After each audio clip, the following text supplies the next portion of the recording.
con la llegada de Evo Morales al gobierno, lo que se ha devuelto o se le ha dado al país es la dignidad arrebatada por el imperio yanqui y el imperio europeo, y la soberanía de al menos intentar poder ser quienes queramos ser acá en Bolivia. La participación que hoy en día tenemos, la oportunidad que se da de poder ser parte del poder legislativo, del poder judicial, que antes no hubiesen soñado, ¿no? Pequeñas naciones que tienen el derecho ya de poder formar parte, aunque sean minoritarias en el país, tanto a sectores minoritarios como a generacional, y también al tema de las mujeres, que hoy en día pueden participar 50 y 50 como los varones, cosas que no había antes, ¿no? Bueno, durante los últimos 10 años han habido muchísimos cambios dentro de las políticas actuales del concepto, ¿no?, de la Revolución Ciudadana del Estado.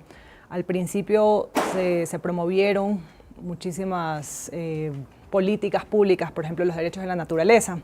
Y yo creo que los movimientos sociales le dieron muchísima acogida y tenían muchísima esperanza puesta en esta nueva manera de hacer legislación, especialmente respecto a los temas de la naturaleza, temas de derechos ambientales, y hubo mucha esperanza que se colocó dentro de este marco. Empezamos nosotros los afrobolivianos con una cosa anhelada también, y es que por primera vez tenemos un representante en la Asamblea Legislativa, y además era un compañero que venía de la lucha organizativa, ¿no? Entonces, y ahí con mucha esperanza de todo lo que podía hacer, pero entonces empezamos a reflexionar y nos damos cuenta que lo que nosotros estábamos pensando era que un alcalde todopoderoso, un presidente que podía resolver absolutamente todas las cosas de la población afroboliviana, y no que era uno dentro de una gran asamblea legislativa. Empezamos el post-2000, post-asamblea constituyente, con agendas claras también, ¿no?, que era una agenda legislativa, de decir vamos a terminar de garantizar los derechos adquiridos en la Asamblea Constituyente, vamos a apostar a tal ley, o sea, no ley de autonomías, ley de deslinde jurisdiccional para garantizar la justicia indígena originaria. Entonces, la lucha ha sido legislativa después del 2009, ¿no? En estos 10 años creemos que hemos logrado la reinstitucionalización del Estado, obviamente. Hemos logrado muchos derechos en la Constitución Política del Estado, que son derechos que antes estaban en debate y ahora son una realidad constitucional. Pero también tenemos avances muy importantes en las políticas sociales, por ejemplo, en la política de las discapacidades, antes que los pueblos indígenas no eran reconocidos, hoy son reconocidos. Se ha puesto en gran debate el tema de educación intercultural bilingüe entre una visión de escuela comunitaria y una visión de la tecnocracia de una escuela de milenio de manera técnica. El tema de ejercer los derechos como la consulta previa, libre e informada, el tema de los territorios indígenas, las circunscripciones territoriales, el ejercicio de la justicia indígena, por ejemplo, son temas que hemos logrado avanzar.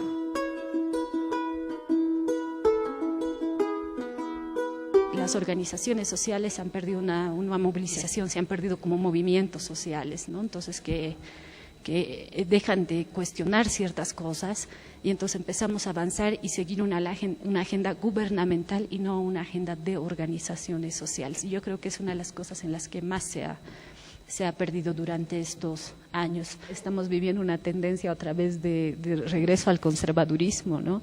Entonces, a mí no me extraña que movimientos que tengan que ver con la profamilia, por ejemplo, ¿no?, entonces totalmente contrarias a derechos de comunidades LGBTs, y bueno, temas como despenalización del aborto y demás temas que son un poco complejos.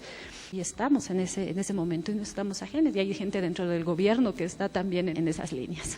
Yo creo que se ha teorizado tanto sobre el vivir bien, que finalmente se ha quedado una discusión bien académica, ¿no? O sea, se ha pasado a ser de una discusión y de una reivindicación legítima de la población a una discusión académica que se plantea en foros, reuniones y demás, ¿no? Entonces ya este espacio ha trascendido todo lo del vivir bien.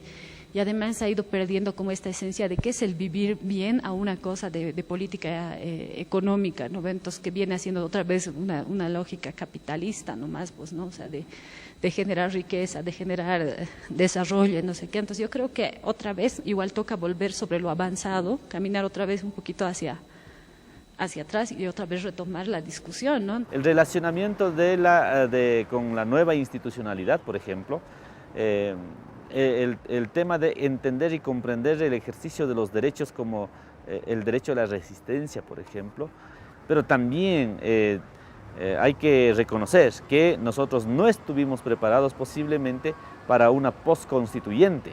Nuestra lucha siempre se enfrascó en pelear contra el neoliberalismo y de simplemente hacer una oposición, por hacer oposición, y nosotros, el rato que logramos la Constitución, el rato que conquistamos los derechos, no estuvimos preparados para poder ejercer una postconstituyente, ni en las propuestas, ni en los liderazgos. Estancamientos claramente los hemos tenido en la formación de los recursos humanos en este país. No ha mejorado nada la educación primaria, secundaria, ni siquiera la universitaria. Hoy, como antes, podemos ver profesionales mediocres, podemos ver bachilleres que memorizan y no razonan. En la salud es igualito que antes, ¿no? En el sector minero se formaba, ¿no? Se daba el tiempo de leer, se daba el tiempo de analizar, de debatir. Pero hoy en día no se ve mucho eso, ¿no? Las asambleas, si tiene asistencia es porque hay descuento de 300 bolivianos, etcétera, dependiendo del sindicato. Si la gente va es para ver cuánto le van a aumentar, ¿no?, en esta gestión. Existe para mí un vacío al interior de las organizaciones sociales, en la dirigencia especialmente, ¿no? Y otro, tal vez en las dirigencias políticas al interior del gobierno, se ha estancado ahí, y tal vez yo digo hasta se ha retrocedido, el que tiene el poncho, el chulo, ¿no?, el que es aymara, etcétera, tiene más oportunidad que los académicos, tiene más oportunidad que la gente que se prepara. El panorama ha cambiado muchísimo, donde ahora más bien se ha enfatizado el extractivismo, se ha enfatizado también que los recursos no renovables sigan siendo una materia de exportación a nivel internacional.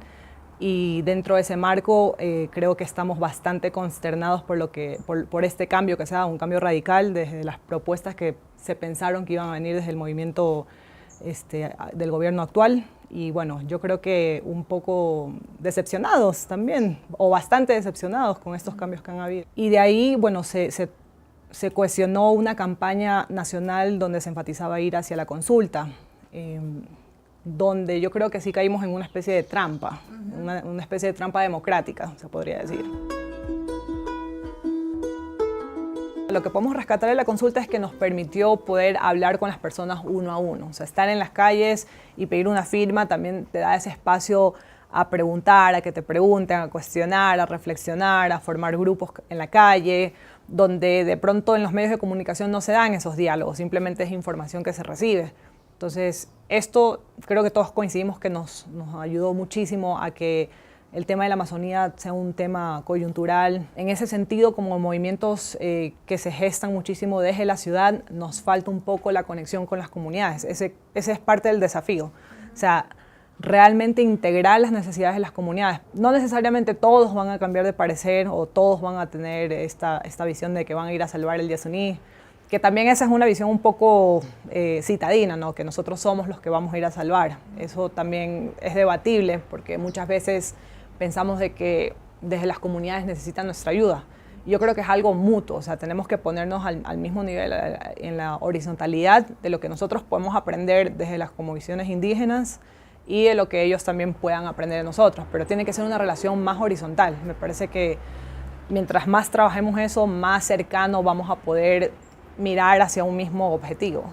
El desafío principal para mí debería ser del sector minero asalariado, y siempre ha sido ese, ¿no?, la misión, reconducir ya sea a este o al partido que venga, ¿no? El partido que venga también tiene que ser, no podemos volver a la derecha, tiene que ser un partido progresista o bien de izquierda. Y el sector obrero, que es por excelencia de izquierda, porque no puede ser de otra forma, su condición misma de clase baja, de clase explotada, lo hace antiimperialista, anticapitalista, no puede oponerse a las políticas sociales que va a implantar o el gobierno que venga. Entonces el desafío debería ser tener la capacidad de hacer ese análisis, tener la capacidad de, más bien, en vez de oponerse, fortalecer, ¿no? Fortalecer las políticas sociales anticapitalistas y tiene que asumir, a lo que mismo decía, el cuidado del medio ambiente. No puede haber minería que destruya el medio ambiente y eso es lo que falta, y le falta más inclusive a las empresas del Estado, ¿no?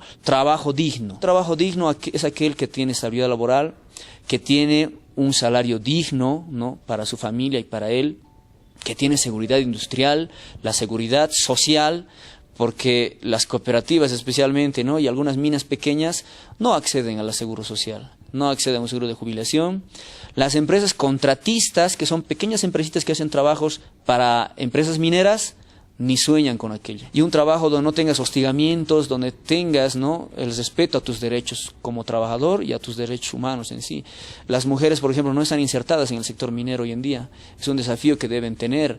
Yo creo que viene el hecho de reconducir el proceso, el hecho de empezar a dejar de ser tanto así organizaciones, sino empezar otra vez a repensarnos como movimientos sociales, que producen pensamiento, que producen ideología, que cuestionan, que van construyendo y demás cosas. Yo creo que por ahí sí nos falta bastante. Y otra vez la falta de autocrítica, el vernos desde dentro y empezar a ver qué cosas están fallando y empezar a retomar agenda, líneas propias, ¿no? El tema de tierra y territorio, que vuelve a ser un tema complejo y pendiente, el tema de los derechos de los pueblos indígenas y afrodescendientes, que es uno de los problemas.